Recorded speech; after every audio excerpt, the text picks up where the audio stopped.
पुण्यात मुख्यमंत्री लाडकी बहीण योजनेची औपचारिक सुरुवात झाली आहे। या कार्यक्रमाला मुख्यमंत्री आणि दोन्ही उपमुख्यमंत्री उपस्थित होते।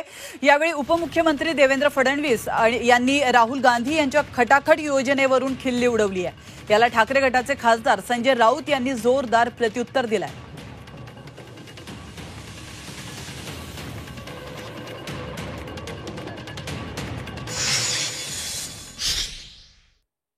सप्टेंबरमध्ये ज्यांचे फॉर्म येतील त्यांनाही त्या ठिकाणी पैसे मिळणार आहेत। योजना कुठेही बंद होणार नाही। ही खटाखट सारखी योजना नाही आहे, ही फटाफट सारखी योजना आहे, जी आमच्या तायांच्या खात्यामध्ये थेट त्या ठिकाणी हे पैसे जातात। त्यांच्या नागपूरच्या घरामध्ये टांगसाळ लावली आहे, पैसे छापतात खटाखट, सरकारी पैसे आहेत। आमचं सरकार जर आलं असतं तर राहुलजी म्हणतात त्याप्रमाणे खटाखट टकाटक पटापट सगळं झालं असतं आणि लवकरच ती होईल महाराष्ट्रामध्ये, याच्याविषयी